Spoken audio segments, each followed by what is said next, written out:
and welcome back to Classic Comics.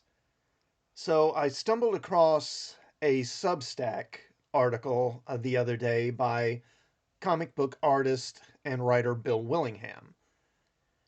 If you don't know who Bill Willingham is, he's been in the comic business since the early 80s, mostly as an artist, although he has been a writer as well. Bill Willingham got his start doing art for RPGs back in the late 70s, originally with a game called Villains and Vigilantes, which, as far as I know, was the first superhero RPG.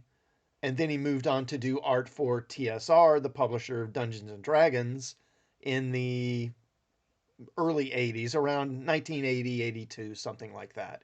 Around 82, he started in the comic business doing a series called Elementals, which was his creation. He did it with a couple of different companies. He moved around from a couple of places because he owned the characters, so he could take the characters with him when he left a company. And he did that from around 82 up to, I don't know, 87, 88, something like that, I think. Then in the 1990s, like mid or late 90s, he started doing a Vertigo series for DC called Fables, which was basically a bunch of fairy tale characters who were living in the modern day, in the modern world. And he also did a couple of spin-off series from that, like one called The Fairest, and there were a couple of others. Anyway, in this Substack, he talks about why comic book pros are often so, as he puts it, so damn abrasive or so unpleasant online. And he talks at length about it, and I found it interesting and thought it would make for an interesting video. So I'm going to read this, and I'm just going to put some of his artwork over the video and let it play because I love his stuff.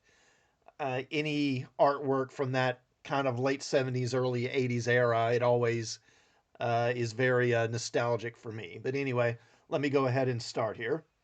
So there are some comic professionals who are cranky, abrasive, and downright insulting to their own fans. And lately they've been standing out, making even more than the usual spectacle of themselves. Many articles in the comic press and their cousins in the YouTube video game have documented the trend in the past few days. I have a theory, backed up only by anecdotal evidence, mind you, as to why this is happening and why it seems to be happening so much more in recent days, months, and years. I've been in this business more than 40 years, enough to have some perspective, and there have been cranky comic pros that whole time. I don't intend to name too many names because it isn't my intention here to take them to task, either collectively or as individuals. It is my intention to offer an insider's perspective on one of the possible reasons this may be. It's the law of fecal gravity. Put in a more earthy way, it is now and always has been the case that shit rolls downhill. Since the dawn of modern comic books, the publishers and their editor representatives have made it their business to keep the freelancers under their thumb, to keep us in our place, which is the state of being cringingly subservient to them. The examples are legion, but let me offer one or two well-known ones to support my claim.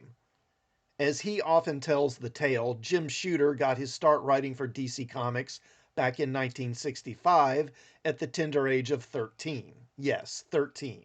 Or perhaps he was 14 when he finally started selling his scripts to the DC editors, Julius Schwartz and Murray Boltinoff. He primarily wrote for the Legion of Superheroes, and according to Shooter, those two editors took full advantage of his young age to treat him like crap. In fact, the story goes they would brag around the DC offices of how completely they have this kid under their heels and he can't do anything about it because he's so young. There are reputable tales of how Stan Lee used to make his artists grovel and bow when Stan handed out the checks on payday.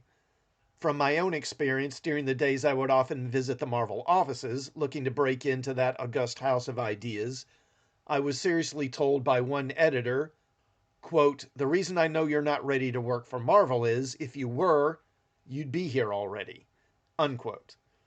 Then there was the time I was finally getting my break into Marvel Comics. After many false starts and almost assignments, I was handpicked by the writers of the Wildcard Shared World Prose series to draw the Wildcard series in its coming soon Marvel Comics form. I got all of one cover drawn by the time I received a phone call from the new editor on the project. It had quickly become something of a hot potato assignment by that time, handed off from one editor to another. At this point, I would tell you the editor's name if I could remember it, because he deserves to be called out, but I simply don't recall who he was. In any case, the fellow called me out of the blue, having tracked me down to a local junior high school, at which I was participating in their library book sale day. He started the conversation like this, quote, "Listen here, I'm the new editor on Wildcards, and I want you to know from the beginning that I'm not going to take any shit from any goddamn freelancer who came out of goddamn gaming and thinks he knows a goddamn thing. Let's get that straight right away," unquote. Having never spoken to this fellow before, I told him, quote, "No thanks, I won't be spoken to like that from anyone," unquote. And that ended my time on the Wildcard project and any chance of working at Marvel for many years. Of course, there were editors who treated me well, and no doubt they outnumbered the terrors, but the bad ones stand out. And some of them still act like that. In DC Comics, it became obvious over time that, unless you were the rare 300-pound gorilla, and you can guess who they were, who could dictate terms to the editors, you then fell into the camp of those that the editors could keep under their thumbs. I was never in the 300-pound gorilla camp, but I might have come close to it at the height of Fables, as I began to notice the real dicks in the company started treating me a bit more deferentially. As a general rule, we learn to act as we're taught to act, and the hallowed halls of the comic book publishing game are places rife with spoiled children in positions of authority, and the bullied often become bullies themselves. It's a lesson taught to me in high school by one of my teachers, Mr. Longwell. On the last day of my freshman year, he said to the class, quote, "Next year you'll be sophomores and not have to endure the hazing and abuse of upperclassmen. But do you know who always dishes out the most hazing to the freshmen? It's the sophomores, always getting revenge for how they were treated," unquote. The context was, please keep that in mind and maybe consider acting better than that. But of course, some of the bullied became bullies. It's an inalterable part of human nature. Let's have an example. In one of those odd Marvel behind-the-scenes specials on the Disney Channel, we saw a longtime comic scribe, Dan Slott, absolutely humiliated on camera by his editor, whose name I believe is Anonymous Nobody. I'm not willing to rewatch the thing in order to get the fellow's proper name. And of course, Dan Slott is notorious for how badly he treats his readers, because those who are trained to be bullies don't abuse the ones who bully them. Instead, they bully the next ones down the line. It's all about the law of fecal gravity. That's my theory. It doesn't encompass everyone, because not everyone becomes a bully, no matter how badly they were treated and continue to be. Most have more character than that, but some do. And in an environment of stunted children ruling by fiat and tantrum, it's little wonder that some continue to be stunted children who lash out and have tantrums. But why does it seem so much more prominent now? I can think of two reasons. First, those who can leave the screaming halls of grown child terrors now have ways to do so, without sacrificing their careers. Think of Substack, crowdfunding, and a more healthy pantheon of independent publishers.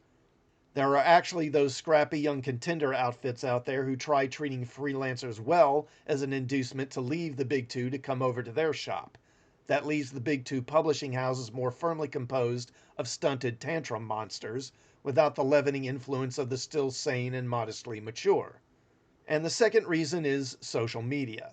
In the past, the child terrors among the writers and artists in comics could only take out their ire on readers in small doses, at the occasional convention, and store signings, and such. Now one can reach thousands at a time in an instant, day in and day out. And one thing bullies will always do is bully whenever they can.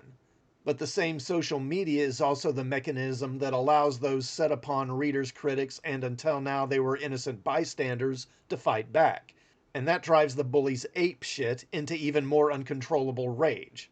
The rot is deep, and this has been the culture in comics for decades, so it won't end soon. Remember, even after the rot had long set in, it still took Rome 500 years to fall. This will be with us for some time to come. Of course, that's assuming my theory and observations are correct. I could be way off the mark. And his article ends there. So, I think it's pretty self-explanatory. A lot of these artists and comic pros, they act horribly because they've been treated horribly. That makes sense, but I mean, these are adults, allegedly, so I don't know if that's really an excuse. I mean, at a certain point, you should be expected to grow up and know how to behave better, but anyway, let me know what you thought of this. Do you think he's right, or do you think he's off base? Let me know in the comments, and also please sub to the channel, hit the bell for notifications, and also share this video, and I will see you all next time. Thanks for watching.